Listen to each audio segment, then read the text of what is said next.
hadisin lan iku tetep ing dalam suwiji hadis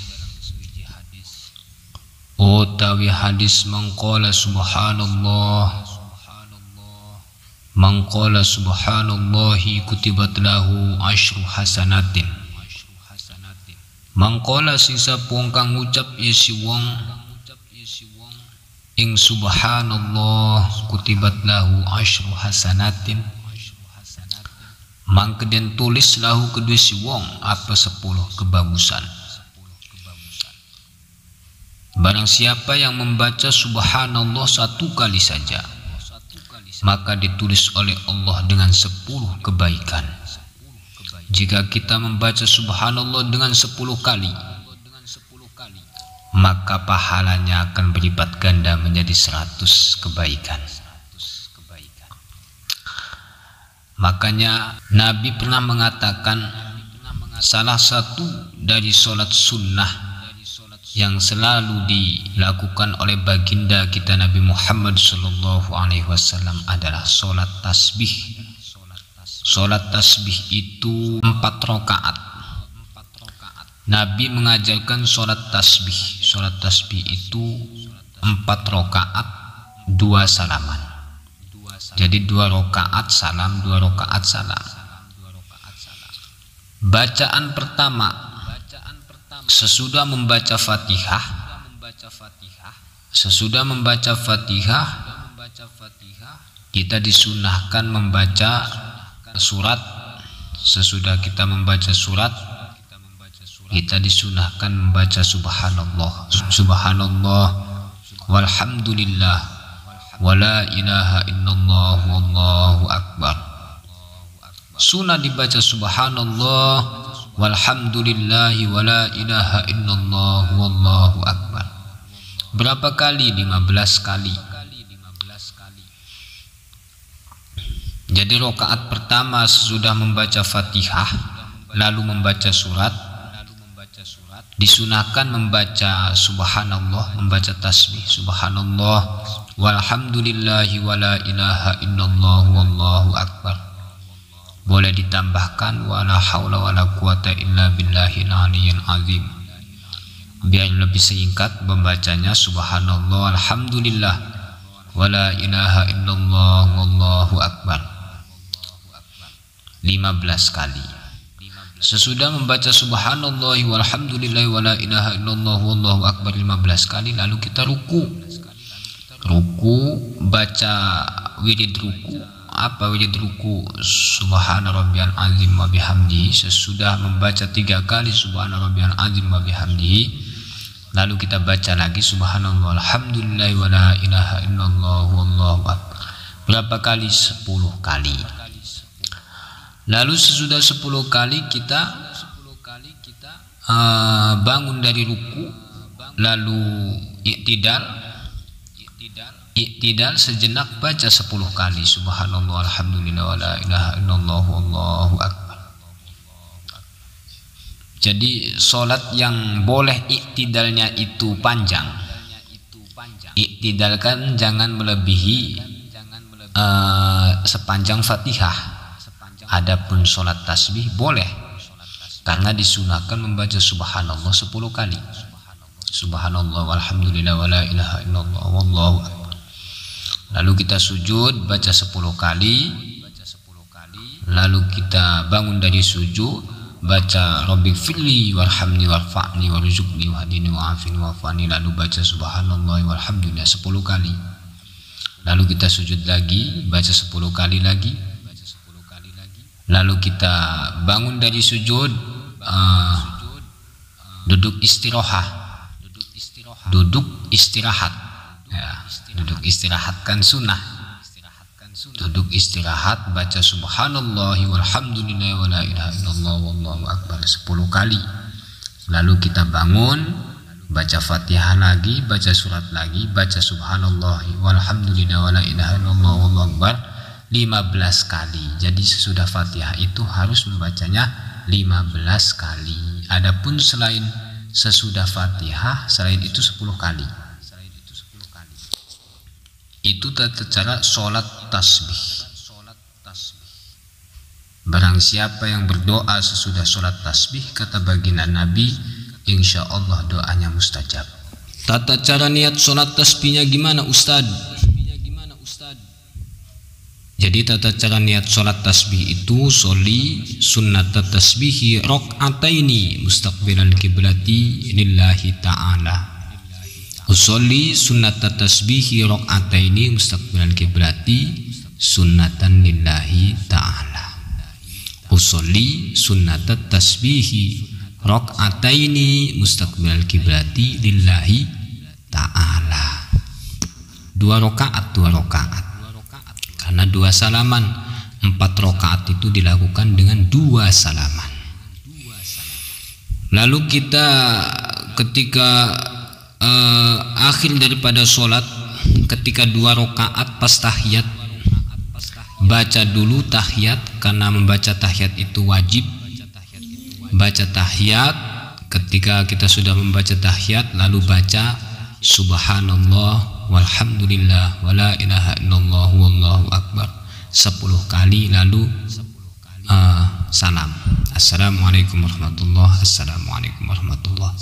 Itu tata cara niat sholat tasbih. Tata cara sholat tasbih lakukanlah pada waktu malam ataupun waktu siang, 4 rakaat 2 salaman. Usolli sunnat tasbihi rakaataini mustaqbilal kiblati lillahi ta'ala.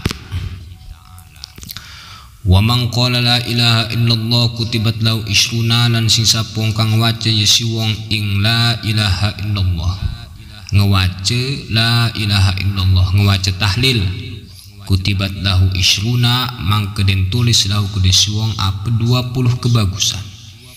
Barang siapa yang membaca tahlil la ilaha illallah, la ilaha illallah, kutibat lahu isruna, maka den tulis, dicatat oleh Allah dengan 20 kebaikan. Jadi di antara la ilaha illallah dengan subhanallah itu pahalanya lebih baik la ilaha illallah, karena pahala la ilaha illallah itu 20 kebaikan, adapun pahala subhanallah itu 10 kebaikan.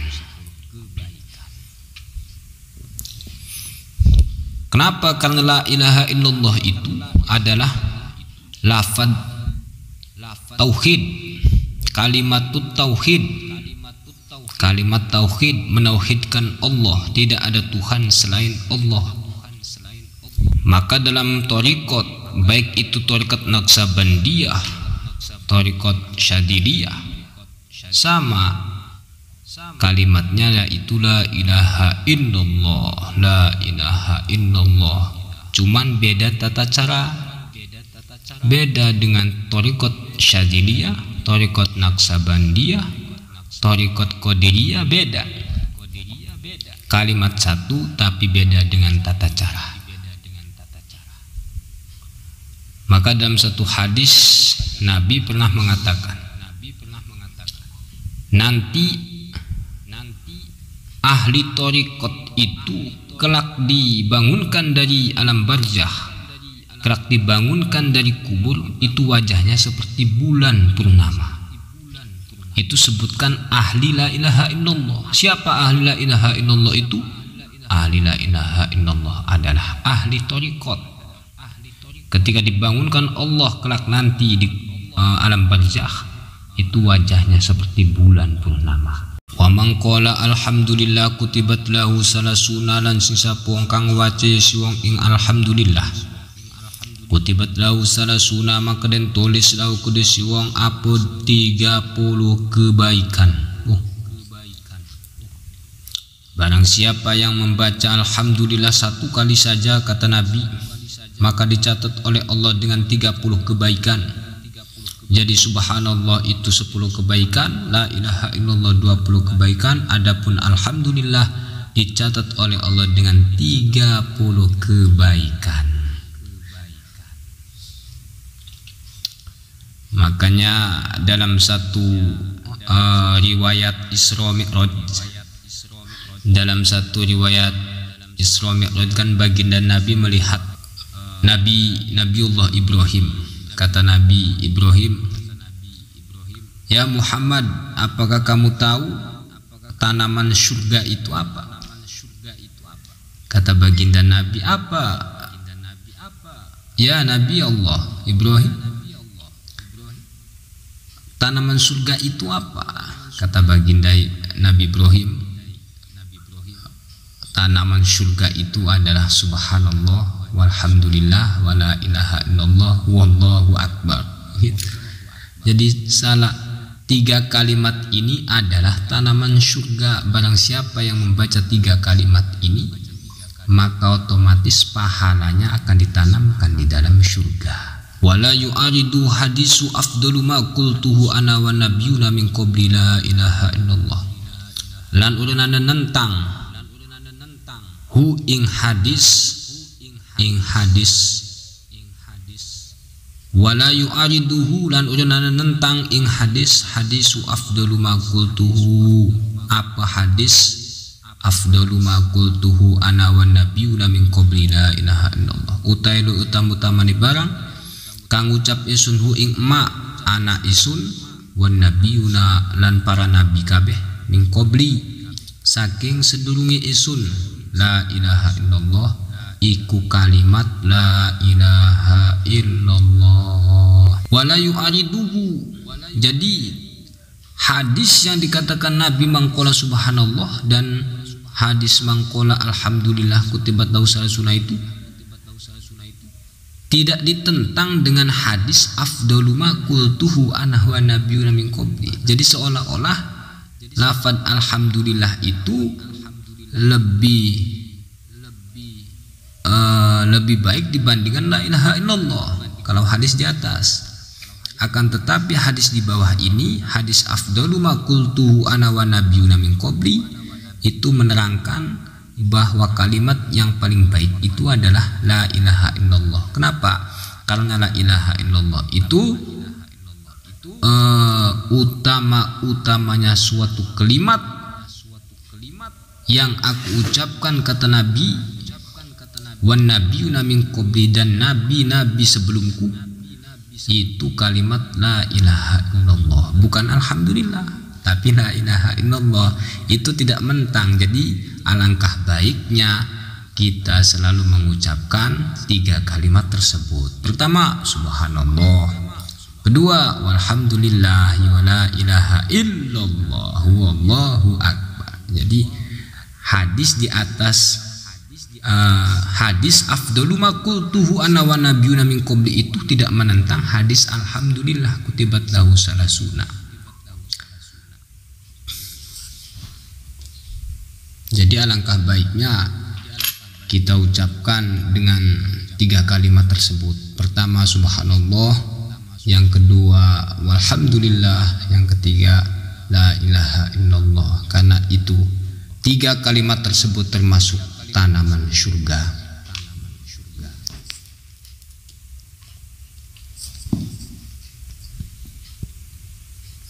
Li'anna tasbiha wa tahmida tahlilun wa ziyadah, karena sesungguhnya tasbih dan tahmid, tahlilun itu termasuk tahlil, wa ziyadatun dan pertambahan. Jadi tasbih, apa tasbih? Subhanallah. Wa tahmid, dan tahmid, apa tahmid? Alhamdulillah. Itu kedua-duanya itu termasuk tahlilun, termasuk lafaz la ilaha illallah. Jadi ketika kita mengucapkan subhanallah alhamdulillah, itu sudah termasuk ucapan la ilaha illallah. Karena sesungguhnya tasbih dan tahmid itu termasuk tahlil wa ziyadatun dan pertambahan.